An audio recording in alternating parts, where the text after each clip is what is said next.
Қайырлы күн, әріптестер. Кезек сабағымызды бастаймыз. Бүгін морфология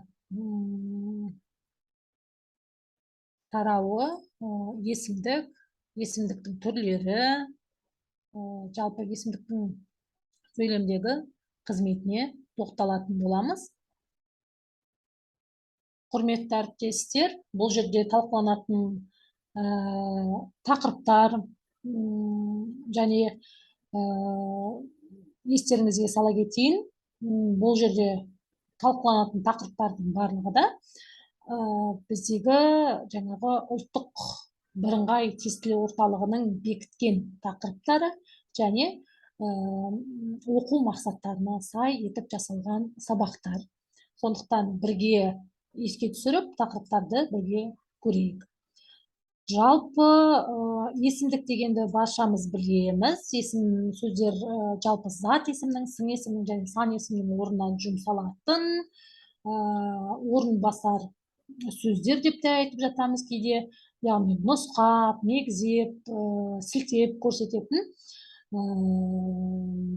сөздер. Жалпы бұл есімдікті біз құрамына қарай дара және күрделі болып бөлінетінін білеміз. Дара есімдік бір сөзден тұратын болса, мен, ол, біреу деген секілді күрделі есімдік екі түбірден, яғни тіркесу арқылы, қосарлану арқылы, бірігу арқылы жасалады. Мысалы, кімде кім қосарлану арқылы жасалып тұр, өз-өзіне дегенде қосарлану арқылы жасалып тұр. Әлдеқашан деген біріккен, оның ішінде кіріккен сөз. Алдыңғы сабақтарда талқылаған болатынбыз осы кіріккен сөздерді. Әркім, ешбір деген секілді сөздер біріккен сөздер. Ал енді жалпы есімдіктің мағынасына қарай түрлеріне тоқталайық. Өздеріңіз білесіздер, есімдіктің жалпы мағынасына қарай 7 түрі бар. Мінестердің алдарыңызда әрбір түрінің ережесі және ол сөздерге қандай есімдіктің түрі жататыны туралы ақпарат көрініп тұр. Бұны енді барлықтарыңыз білесіздер. Жіктеу есімдігі кәдімгі жақ түрінде қолданылатын есімдіктердің түрі, мен, сен, сіз, көпше түрде біз, сендер, сіздер, олар деген секілді. Сілтеу есімдігі, сілтеу дегеннің өзінің атында тұрғандай сілтеп көрсетіп, нұсқап көрсететін мағынаны білдіреді. Сол, анау, мынау, міне деген секілді. Сұрау, яғни жауап алу мақсатында қойылатын сұрақтар, кез келген сұраулы сөйлем, осы кім, не, неше, қайда, неге, тағы да басқа сұрақтарға қатысты сұраулы сөйлемдерді жатқызуға болады. Өздік есімдік, өз деген жаңағы түбір сөзден жасалады. Өзім, өзің, өзіміз, өз-өзіне, өздігіне деген секілді. Жалпылау дегеніміз жалпы айту, жинақтап айту мағынасын білдіреді. Барлық, бүкіл, күллі, тегіс, барша деген секілді. Сонымен қоса белгісіздік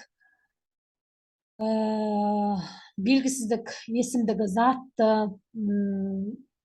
жорамалдап, санын, заттың атын, белгіні жорамалдап көрсетуге қатысты кейбіреу, мысалға затты жорамалдап тұр, нақты біреу деп айтып тұрған жоқ, кейбіреу, қайсы бір, тағы да солай нақты мынау деп көрсетіп тұрған жоқ, яғни болжап, белгісіз болып айтып тұр, әлдеқандай деген секілді. Болымсыздық, яғни болымсыздық өзінің атында тұр, яғни болмау, жүзеге асырмау деген мағынада ешкім, ештеңе, дәнеме, ешқайда, ешқашан деген секілді сөздерді біз осы болымсыздық есімдігіне жатқызамыз. Ал енді жалпы жаңа біз айттық, есімдік зат есімнің орнына, сын есімнің орнына, сан есімнің орнына қолданылатын орынбасар сөз табы. Жалпы құрамына қарай дара және күрделі жіктеу есімдігі деп бөлінеді. Жалпы дара есімдігі бір сөзден болады. Бұған жаңағы бұл өзі ішінара негізгі есімдік және туынды есімдіктер осы дара есімдікке жатады. Мысалға, дара есімді жаңа айттық қой, бір ғана түбірден құралады.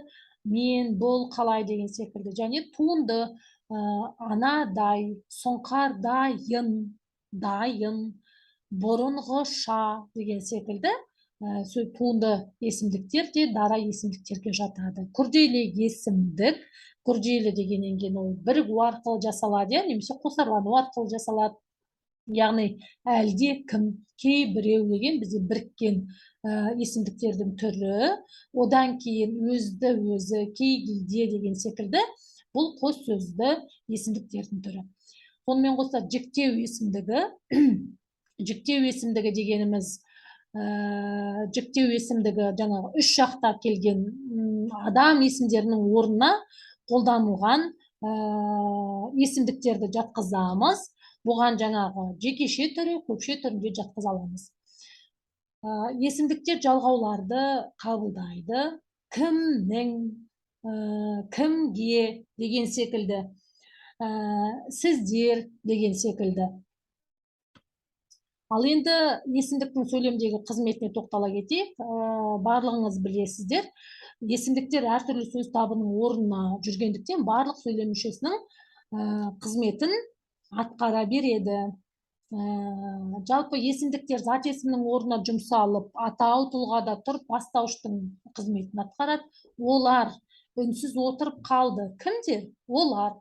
Барлығы, яғни жіктеу есімдігі, барлығы жалпылау есімдігі келісті, кім келісті деген секілді. Яғни бұл жерде бастауыштың орнында тұр. Есімдіктер барыс, табыс, жатыс, шығыс, көмекті септіктерінде тұрып, толықтауыштың қызметін атқарады. Яғни атау мен ілік септігіне басқа септіктердің жалғауы жалғанатын болса есімдікке, ол толықтауыштың қызметін атқарады. Мысалы, ешкім деген есімдікке кімге барыс септігінің жалғауы жалғанып тұр, міне толықтауыштың қызметін атқарып тұр. Бұл ешкімге айтпаған сыры болатын. Кімге айтпаған сыры болатын? Ешкімге, яғни толықтауыштың қызметін атқарып тұр бұл жерде. Сонымен қоса, есімдіктер ілік септігінің жалғауын жалғап, немесе сын есімнің, сан есімнің орнына қолданылып анықтауыш болады. Барлығының пікірі бір жерден шықты. Кімнің, дің, ілік септігінің жалғауы, бұл қай пікірді? Бұл пікірді бәрі құптады. Қай пікірді? Бұл пікірді. Яғни сын есім болып тұр, яғни анықтауыштың қызметін атқарып тұр бұл жерде. Сонымен қоса есімдіктер мезгіл, мекен үстеулердің орнында қолданылып, пысықтауыштың қызметін атқаратын болады. Әңгіме әлде қашан аяқталған. Қашан аяқталған? Яғни мезгілді білдіріп тұрған есімдік пысықтауыштың орнында. Ол ешқайда бармауға бел байлады. Қайда? Яғни мекен үстеудің орнында. Мекен үстеу бұл жерде жаңағы үстеулердің орнында қолданылып, пысықтауыштың қызметін атқарып тұр. Есімдіктер жіктеліп қолданса сөйлемде баяндауыш қызметін атқаратын болатынын білесіздер. Менің мақсатым осы. Яғни бұл жерде жіктеліп келіп тұр. Сөйлем соңында тұр. Ата-анамыздың тірегі бізбіз, яғни жіктеліп келіп тұр. Яғни бұл жерде баяндауыштың қызметін атқарып тұр. Жалпы белгісіздік есімдіктердің ерекшеліктеріне тоқталайық. Бұл жерде ең алдымен мына нәрсеге мән беріңіздер. Әлде, әр, кей, қай, бір сөздері басқа біреу, кім, не, бір, қашан, қалай, қайда, аз есімдіктермен тіркескенде бірге жазылады. Әлде біреу, әркім, біраз, әрқалай деген секілді, Ал басқа сөз таптармен тіркесетін болса, бөлек жазылады. Кей күні, бір бала, әр адам деген секілді. Сонымен қоса, біреу, кейбіреу, қайсысы біреу, бірдеме, кімде кім, әркім, әрне, әлдене, яғни белгісіздік есімдіктер зат есім орнына жұмсалып сөйлемде бастауыш болады. Әркім, кім деген секілді. Яғни бұл жерде, мына жерде қайсы бір, кейбір, әр, әрбір қайсы бір есімдіктер сын есімнің орнында жұмсалып анықтауыштың қызметін атқарады. Кейбір оқиға еш ұмытылмайды, қай оқиға деген секілді. Әрқашан, әрқалай, әлдеқашан, әлдеқалай, әлдеқайдан есімдіктері үстеу мәнінде жұмсалып, сөйлемде пысықтауыштың қызметін атқаратын болады. Әрқашан шындықты айту керек. Қашан? Әлдеқайдан бір дыбыс естілді. Қайдан естілді? Әлдеқайдан. Яғни пысықтауыштың қызметін атқарады бұндай кезде. Есімдіктер есім сөздердің орнына жүретін сөз табы. Біз оны жаңа айтқан болатынбыз. Жаңағы есім сөздердің орнына жүргендіктен көптеліп, жіктеліп, тәуелденіп те, септеліп те қолданыла береді. Ескеретін жай, құрметті әріптестер, еш, кей, әлде, әр, қайсы бір есімдіктер зат есіммен және сын есіммен тіркесіп келгенде бөлек жазылады.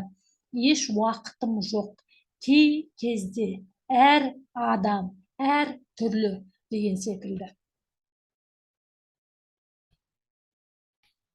Құрметті әріптестер, біздің есімдікке арналған сабағымыз осымен тәмам болды. Келесі кездескенше.